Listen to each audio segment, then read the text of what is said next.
తమిళనాడులో ఏం జరుగుతుంది, పంజాబ్లో ఏం జరుగుతుంది, అసలు ఈ దేశంలోనే అందరికంటే ఎక్కువ పర్సంటేజ్ అప్పు ఉన్నది పంజాబ్, నెంబర్ 1. అందరికంటే ఎక్కువ మద్యం ఇదంతా ఈ మత్తు మందులు ఎక్కువ వాడకం కూడా పంజాబ్. అందరికంటే రిచ్ ఫార్మర్స్ కూడా పంజాబ్. ఎందుకంటే ఏ రాష్ట్రంలో కూడా కొన్నది అంత అమౌంట్, మ్యాక్సిమం చాలా అమౌంట్ పంజాబ్ రైతుల దగ్గర నుంచి గవర్నమెంట్ వాళ్ళ పండించిన ధాన్యాన్ని కొంటుంది. అయినా కానీ ఇప్పుడు చూడండి, అంత రిచ్ ఫార్మర్స్ అయ్యండి, ఇంత ధాన్యం అందరికంటే ఎక్కువ రేటు కూడా ఎక్కువ పంజాబ్లో. సో వీళ్ళు ఏం చేస్తున్నారు, రేట్ ఎక్కువ ఇంకా పెంచి పక్కన యూపీ నుంచి ఆ పక్కన హర్యానా నుంచి ఇవన్నీ తీసుకొని వచ్చి అక్కడ తక్కువ ఉంటుంది రేటు, గవర్నమెంట్ కొనుక్కునే రేటు. ఆ రేటు తక్కువ కొనుక్కొని వచ్చి ఇక్కడ ఎక్కువ రేటుకి గవర్నమెంట్కి వాళ్ళే అమ్ముతున్నారు. ఇట్లా మాఫియా ఏదైతే ఉందో పంజాబ్కి స్పెషల్గా ఎక్కువ ఇవ్వాలంట అందరికంటే. మళ్ళీ చూడండి ఎట్లా అల్లర్లు చేస్తున్నారు పంజాబ్ వీళ్ళు. సో దీనికి అంతటికి మూల కారణము 1920s ఇవన్నీ వీటికన్నిటి బీజాలు పడ్డాయి. అయితే అప్పుడు దేశం కోసం కొట్లాడే ఈ అమెరికాలో కానీ, కెనడాలో కానీ, ఈ జర్మనీలో కానీ, ఆస్ట్రేలియాలో కానీ గదర్ మూవ్మెంట్ అని చెప్పని ఇక్కడ గురుద్వారాల్లోనే మొదలుపెట్టారు. అందుకని మన దగ్గర రెవల్యూషనరీ గద్దర్ అని పెట్టారు కదా. అది దాని గద్దర్ ఎందుకు పెట్టారంటే యాక్చువల్గా ఆ మూవ్మెంట్ పేరు ఈ రెవల్యూషన్ అంటే దేశం కోసం కొట్లాడారు. అప్పుడు మనం World War II కంటే ముందు చూస్తే కమ్యూనిస్టులు అందరూ కూడా దేశం బ్రిటిష్ వాళ్ళ చేతుల్లోంచి తీయటానికి కోసం కొట్లాడిన గదర్ మూవ్మెంట్. ఆ మూవ్మెంట్ని ఆ ఎనర్జీ ఏదైతే క్రియేట్ అయిందో అవన్నీ తీసుకెళ్ళి మళ్ళీ ఇప్పుడు యాంటీ ఇండియా, మన దేశానికి అగెనెస్ట్గా ఇండిపెండెన్స్ వచ్చిన తర్వాత మన దేశానికి అగెనెస్ట్గా ఈ ఖలిస్తానీస్ని ఇట్లా తయారు చేసి వాళ్ళని కమ్యూనిస్టులు ఖలిస్తానీస్ అట్లా తయారైపోయి Gadar movement. So even Savarkar కూడా he was part of the Gadar movement యాక్చువల్గా, వీర్ సావర్కర్. సో ఇవన్నీ కూడా ఈ దేశాల నుంచి ఇంటెలిజెన్స్ నెట్వర్క్ డెవలప్ చేసి 15-18 కంట్రీస్ నుంచి మనకి ఇండియాలో యుద్ధాలు చేసే ఈ కమ్యూనిస్ట్ లీడర్లకి ఆర్మ్స్ సప్లై చేయటము, సపోర్ట్ సప్లై చేయటము. మన ఇండియన్స్ ముఫ్టీలో అంటే అండర్ గ్రౌండ్లో ఉండి చేసేవాళ్ళు. ఈ ఇండిపెండెన్స్ స్ట్రగుల్ అసలు ఒరిజినల్ స్టోరీ చెప్పలేదు ఇవన్నీ. అయితే వీళ్ళు అప్పుడు ఈవెన్ మన అరవిందో, మన అరవిందో ఉన్నట్టు అరవిందో ఆశ్రమం, అరవిందో కూడా part of that Ghadar movement. వీళ్ళంతా అప్పుడు కమ్యూనిస్ట్ గదర్ మూవ్మెంట్లో ఉన్నారు, దేశం కోసం కొట్టాడు, అంత నేషనలిస్ట్, ప్రాణాలు త్యాగం చేయడానికి. అటువంటి వాళ్ళని తర్వాత వాళ్ళకి ఆదరణ దొరకలేదు కదా, ఇండిపెండెన్స్ అయిన తర్వాత వాళ్ళకి రికగ్నిషన్ దొరకలేదు. ఇప్పుడు మీరు చూడండి, సుభాష్ చంద్రబోస్ తోటి 60,000 మంది కొట్లాడితే మన సింగపూర్ నుంచి వయా బర్మా వచ్చి ఇంపాల్ మన నార్త్ ఈస్ట్లో ఇంపాల్ దాకా వచ్చారు యుద్ధం చేసుకుంటే, బ్రిటిష్ వాడు తరుముకుంటూ. ఆ యుద్ధంలో 26,000 మంది చనిపోయారు మన ఇండియన్ ఆర్మీ, అంటే ఇండియన్ నేషనల్ ఆర్మీ ఎవరైతే సుభాష్ చంద్రబోస్ అండర్లో ఫైట్ చేసినారు. మిగతా 34,000 మంది ఉన్నారు కదా, వాళ్ళందరికీ కూడా ఫ్రీడమ్ ఫైటర్స్ స్టేటస్ ఇవ్వాలి కదా. అందులో ఉన్న ముస్లిమ్స్ పాకిస్తాన్కి వెళ్తారు, వాళ్ళందరికీ ఫ్రీడమ్ ఫైటర్స్ ఇచ్చి వాళ్ళకి పెన్షన్ అవన్నీ ఇచ్చారు పాకిస్తాన్లో. బతికున్న సోల్జర్స్ని పాకిస్తాన్ ఆర్మీలోకి వాళ్ళు తీసుకున్నారు. ఇక్కడ హిందువులు ఉన్నారు, మన వాళ్ళని అసలు పట్టించుకోకుండా నేను వాళ్ళని ఒక దేశ ద్రోహులాగా వాళ్ళని, అంటే బ్రిటిష్ ఎంపైర్ తోటి మీరు కొట్లాడతారా, బ్రిటిష్ ఎంపైర్ నన్ను ప్రైమ్ మినిస్టర్ చేసింది, వాళ్ళు నా దోస్తులు, నా దోస్తులతో మీరు కొట్లాడారు కాబట్టి మీకు ఏ రికగ్నిషన్ ఇవ్వని చెప్పినా వాళ్ళకి ఏ ఫ్రీడమ్ ఫైటర్ స్టేటస్ ఇవ్వలేదు, వాళ్ళని రికగ్నైజ్ చేయలేదు, వాళ్ళకి ఏ పెన్షన్ ఇట్లా ఏమి ఇవ్వలేదు. ఎవరైతే బ్రిటిషర్స్కి తొత్తులాగా పనిచేసి మనకి ఫ్రీడమ్ ఫైటర్స్ లాగా యాక్షన్ చేసిన వాళ్ళకి మాత్రం వీళ్ళు ఇచ్చారు.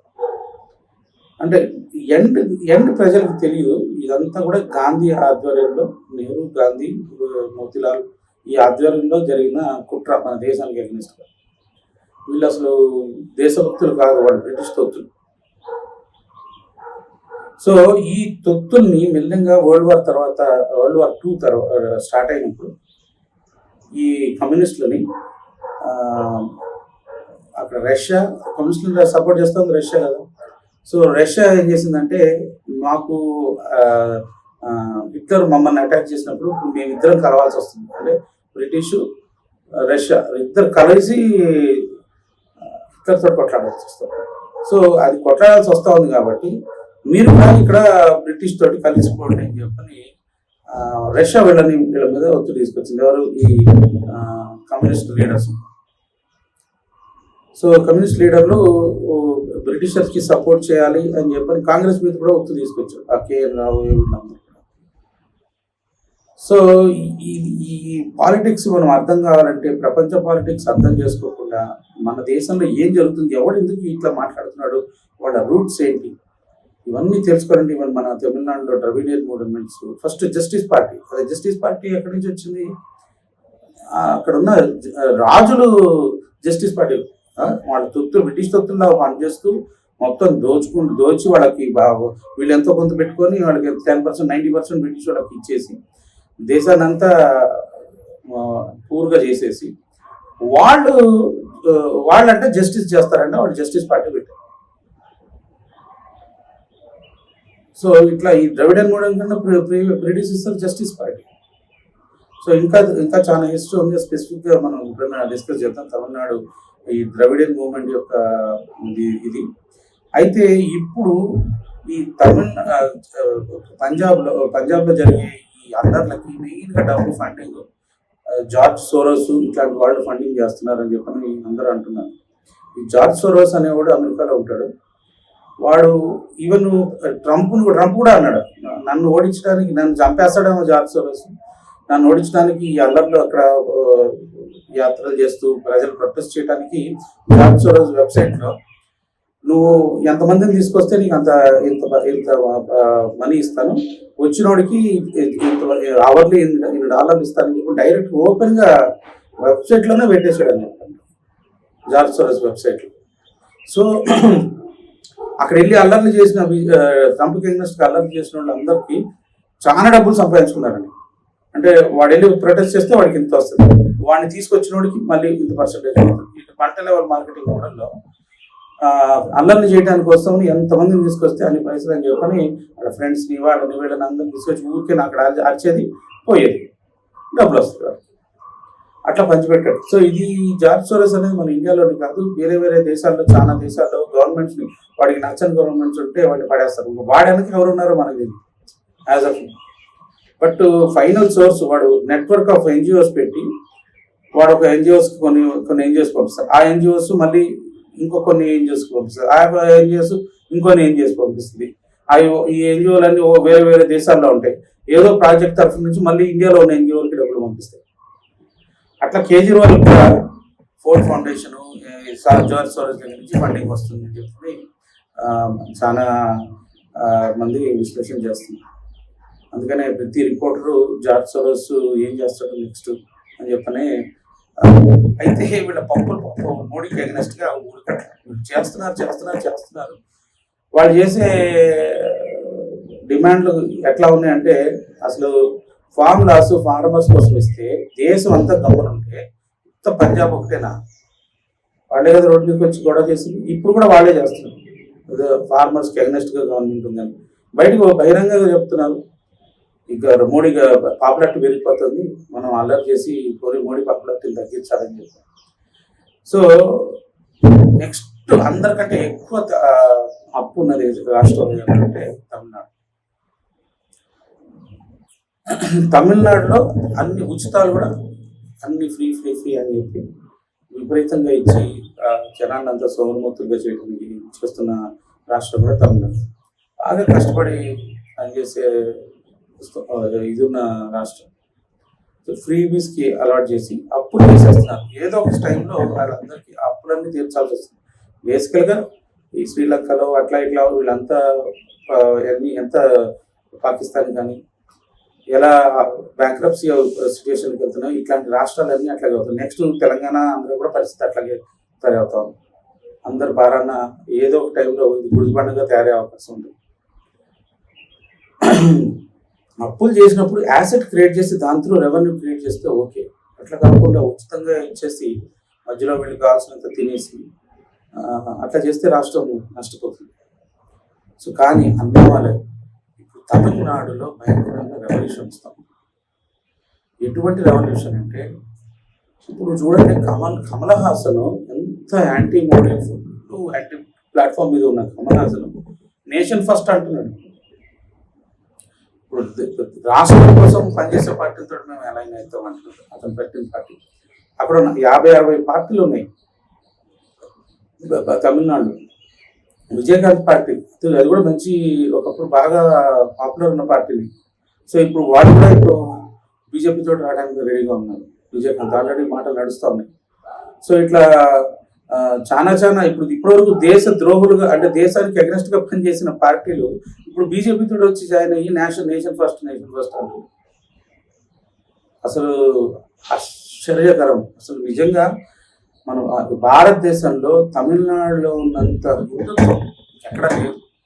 వాళ్ళకి జస్ట్ అంటే వాళ్ళకున్న భక్తి భావం కానీ, టెంపుల్స్కి వెళ్ళే విధానం కానీ, ప్రతి ఒక్క చిన్న పిల్లల నుంచి బొట్లు పెట్టుకోవటము, టెంపుల్స్కి రెగ్యులర్గా వెళ్ళటము. నేను అమెరికాలో కూడా నేను టెంపుల్ కమిటీలో ఉన్నప్పుడు పబ్లిక్ రిలేషన్స్లో ఉన్నాను. అయితే టెంపుల్కి ఎవరెవరు వస్తున్నారని చెప్పని చూస్తే 50% ఆఫ్ ద పాపులేషన్ ఒక్క తమిళనాడు నుంచి వచ్చారు. మనకి ఇక్కడ మీడియానేమో తమిళియన్స్ యాంటీ హిందూ అని చెప్పని ఈ పార్టీలన్నీ ఇస్తూ ఉంటారు కదా, సనాతన ధర్మాన్ని నాశనం చేయాలని చెప్పని స్టాలిన్ కొడుకు అంటా ఉన్నాడు.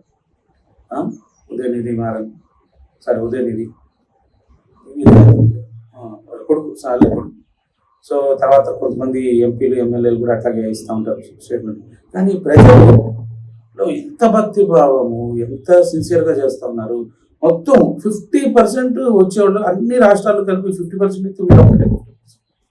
ఆదివారం శనివారం చూస్తే నేను లెక్క పెడితే స్టన్ అయిపోయాను నేను. సో బీజేపీ రైజ్ అవడానికి హిందుత్వం ప్లాట్ఫామ్ మీద తమిళనాడులో విపరీతమైన స్కోప్ ఉంది. అది ఇప్పుడు స్పేర్ చేస్తూ ఉంది మన అన్నమలై. అసలు ఐపీఎస్ ఆఫీసరు ఎవరికి కావాలి ఇంత పెద్ద జాబ్ వదులుకొని దేశం కోసం, తమిళనాడు కోసం, ప్రజల కోసం కొట్లాడుతూ ఉంటే వచ్చే నీరాజనం పలుకుతున్న జనాల్ని చూస్తుంటే అసలు చూడముచ్చటగా ఉంది. మన భారతదేశం తొందరగా రామరాజ్యం ఏర్పడుతుంది, రామరాజ్యం మొత్తం అన్ని రాష్ట్రాలకి స్ప్రెడ్ అవుతుంది అని చెప్పడానికి నిదర్శనం తమిళనాడు ఒకటి అయితే కనుక ఇంకా ఏ రాష్ట్రంలో కూడా బీజేపీని ఆపలేరు. సో మనకి ఈ వచ్చే 370 బీజేపీకి 370 టార్గెట్లో తమిళనాడు నుంచి వచ్చే రెవల్యూషన్ ఏ కారణం లాగా కనబడుతుంది. అసలు ఈ 2-3 నెలల్లో ఈ ఎలక్షన్స్ ముందు తమిళనాడులో జరిగే సంచలనం అంటే మార్పులు, పొలిటికల్ అలైన్మెంట్స్ అసలు అందరికీ కళ్ళు తెరిచేటట్టుగా నిబ్బరపోయేలాగా పరిణామాలు ఉంటాయని చెప్పని